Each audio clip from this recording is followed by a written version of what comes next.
This is Tank's Vlog, April 5th, 2019, wrapping up the day in sports. Major League Baseball did an absolute, total screw job of the Mets on opening day. They ruined opening day for 40,000 Sutton Met fans. And Major League Baseball Players Association needs to step in and stop this from ever happening again. Terrible job. Terrible job. Terrible job. Mets were listless. They were lumbering. And they lost to the Washington Nationals 4-0. Both the Mets and Nationals played in other cities on Wednesday. The Nationals, they played a day game. 1 o'clock start in Washington. Actually, might even been a 12 o'clock start from all I know. Point is, their game was over by 5 o'clock in the afternoon. They were in New York well before while the Mets were still playing. The Mets had a 6 o'clock start in Miami. A longer trip than it is from Washington. And the Mets had to play opening day 1 o'clock. Unacceptable. Unacceptable. Then, on top of this, they make the Mets take a random drug test before they get on the plane. They could drug test them in New York today. But no. No. They drug tested him after that game in Miami. Dom Smith couldn't go, so they had to wait for Dom Smith's nature to take place. They had to drink a whole bunch of water.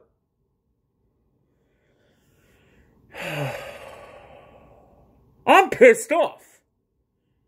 I'm sure the Mets are pissed off.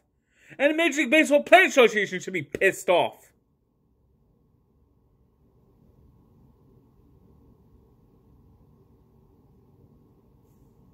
What the hell? What the hell? Now, I understand the Mets could have fixed this themselves a little bit by making their home opener 4 o'clock instead of 1 o'clock. But you know what?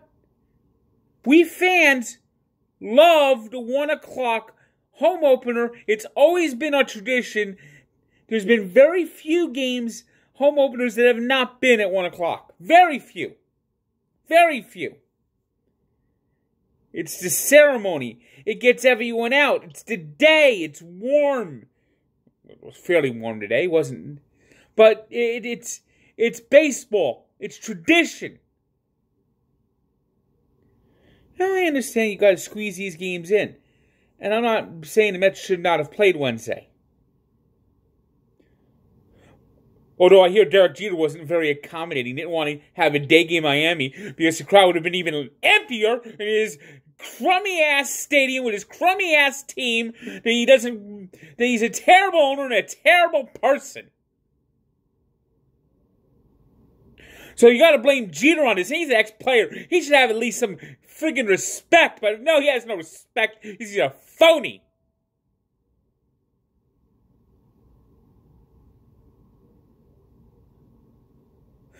Major League Baseball needs to put their foot down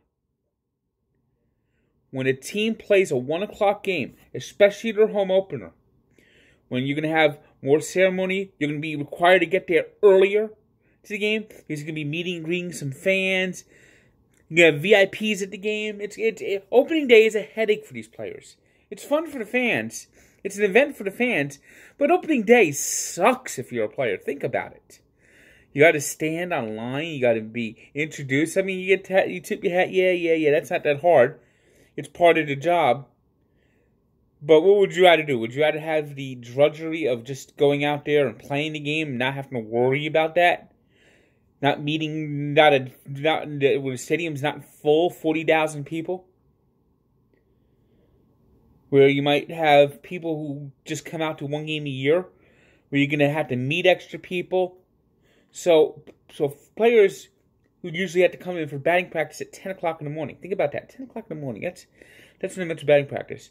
So after all of this rigmarole, playing a game Wednesday night, a drug test, a flight from Miami to New York, landing at 2:45. Landing at 2:45. That means getting out of the airport, getting back to Citi Field is when we were at 2:45. Getting back home, getting in your bed. When are you going to get home? 4 o'clock? You got to wake up and get back to the stadium at 8 o'clock? When are you going to get a chance to rest? Disgraceful. Disgraceful. And for the 40,000 people that paid for that ticket, Major League Baseball ripped us off. Sure, the Mets could lose a game. Steven Strasburg had a great game. So maybe the Mets could have lost anyway. Noah Syndergaard, he played really well. By the way, Noah Syndergaard went home a day early, and people said, "Oh, what's he not with the team?" That's because you have to send your starter pitching ahead. That was a tradition that was done in even the old school when nobody was separated from the team. By the way, Noah Syndergaard. Does anyone have a better warm-up song than his O Fortuna, played by Trans-Siberian Orchestra? I mean, it just encapsulates his personality. It really does. It truly does. Noah Syndergaard strikes me as a guy that's got to be a fun guy to hang around with. But anyway, he lost the plate a little bit in the second inning. Then he allowed a run on a bunt. Then he allowed a home run. That's it. 2 runs allowed. 1 home run. 1 hit. 8 strikeouts. Very strong performance overall. Noah Syndergaard is not Jacob deGrom. He's not as good as deGrom. He has good stuff. He has great stuff. But he's a very good pitcher. And deserved better today. Deserved much better today. And it just... And the Mets bats, yeah, I can understand it. And there was an at-bat that was when the game was still 2-0 in the 8th inning against a reliever named Tony Sipp, where Robinson Cano didn't even take the bat off his shoulder. I think he actually might have been asleep. I think the Robbie Cano was actually going.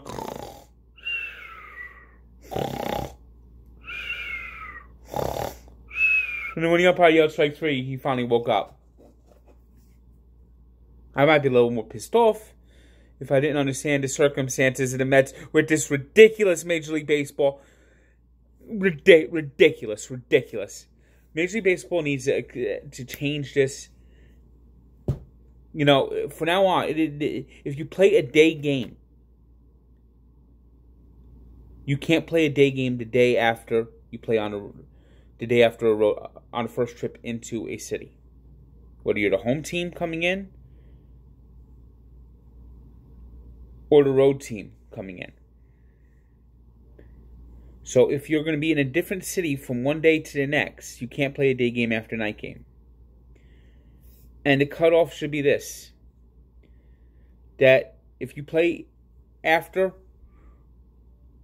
4 o'clock,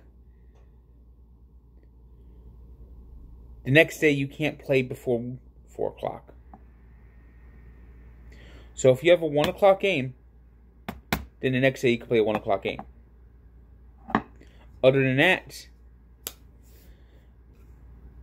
take the day off, or Just give them a break. You got to do this. They're professionals, but you know what? I'll hear the other argument.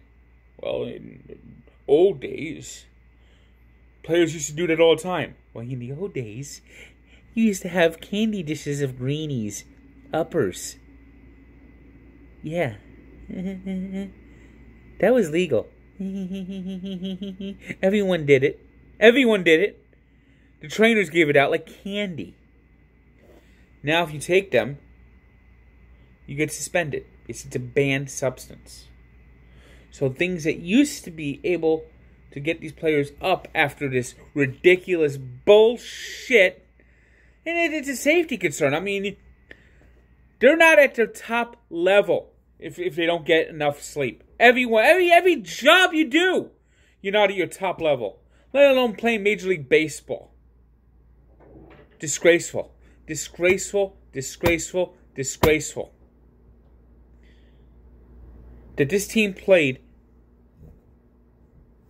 in 2 different cities, 2 games, in a 24-hour period, with a flight in between and no rest. Disgraceful. Disgraceful. This means, see, it's that if a team's doing a home opener, the other team has to, when they're playing that last road game, that other team has to be courteous. The Marlins needed to show the Mets some friggin' courtesy. Screw you, Derek Jeter. Screw you. Screw you. Screw you. You wanted the Mets to give you Noah Syndergaard for JT Realmuto, and you get nothing back for him when you send him to Phillies. You get nothing back for Giancarlo Stanton. So apparently he's got it out for the Mets. I know his game. I know Derek Jeter is a fraud, a phony. I have lost so much respect for Derek Jeter since he's become the owner of the Marlins. So much respect.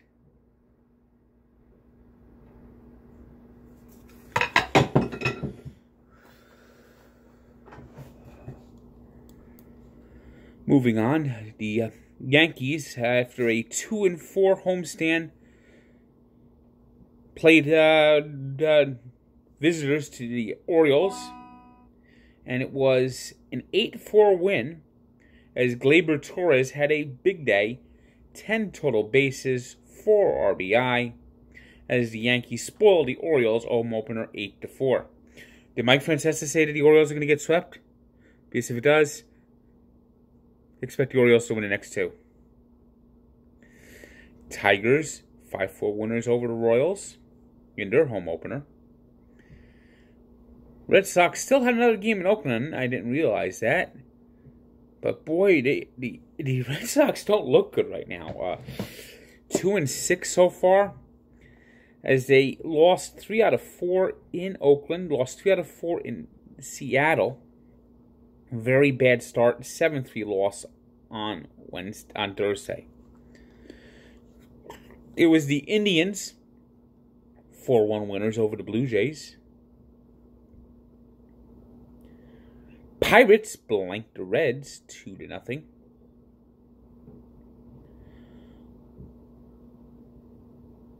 Another team that is not looked good so far this season, the Chicago Cubs, 1-5, got swept in Atlanta. Yu Darvish got hammered like it was the 2017 World Series all over again. Yu Darvish, oof. I want to talk about overpriced pitchers. Eesh. 9-4 loss in Atlanta. Braves are now 3-3, making up for that sweep in Philadelphia. Several games rained out. I guess one more game here that was a final is the Rangers beat the Angels 11-4. Anaheim not off to a good start. Matt Harvey, good job. 5 runs allowed in the first inning. Good job. Good job, Matt. You could have been great. You just didn't want it. And 2 teams had their home openers rained out. That was the White Sox and the Mariners. They'll make that up on Friday, and the Cardinals and the Padres, and that also will be made up on Friday. It's kind of sad for St. Louis fans when the home opener gets rained out. I mean, that's one of the great baseball towns in America. But they'll have it today. NBA, a light night as the Milwaukee Bucks move closer and closer to the number 1 seed. And beating the 76ers 128-122. At 59-20, they are the best team in the NBA. The Kings were 117-104 winners over the Cleveland Cadavers. And the Warriors, who are the number 1 seed in the West, took out the Lakers 108-90. NHL, with the season ending this weekend, the Sabres ended an 8-game losing streak. Yay! But they're still way out of the playoffs. Wah, wah, wah. They did beat the Sabres today, 5-2. Devils, meanwhile, were on the wrong side of a clinch as the Hurricanes ended a decade-long playoff drought. Haven't been to playoffs since 2009. Don't get me started about the Hurricanes' 2009 playoff run. Oof, that one still hurts. 2 goals in Game 7 in the last minute. Oh, God.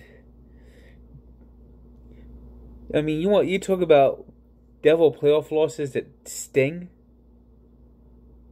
That one stung even more than the stuff on my toe to me. Ugh.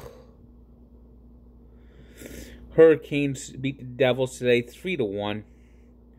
So those jerks are in the playoffs.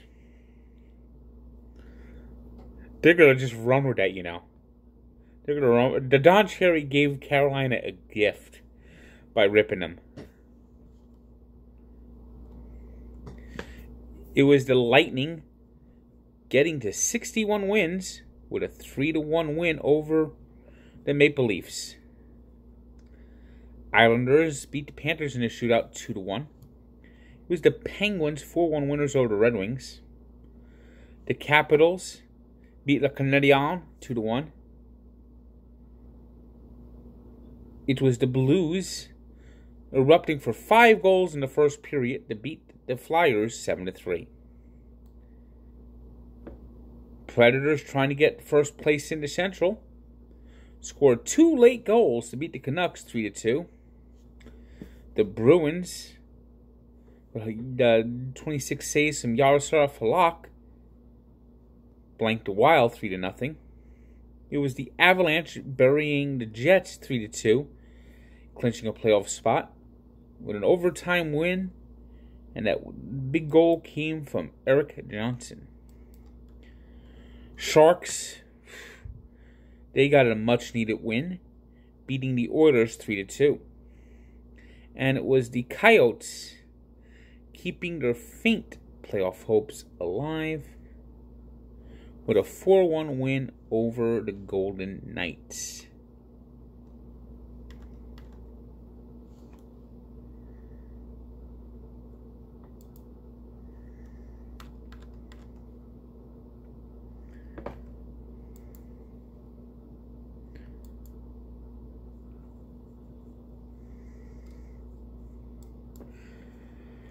Today's 3 stars are Giannis Antetokounmpo of the Bucks, who had a big night in Philadelphia. We have Gleyber Torres. Gleyber Torres actually is our number 1 star with his 10 total bases as the Yankees spoil the Orioles home opener. And Yaroslav Halak with that shutout for the Bruins. Today's birthday shutout goes to a very underrated middle infielder in the 70s for the Pirates, who once had a 7-for-7 game. Renee Stinnett.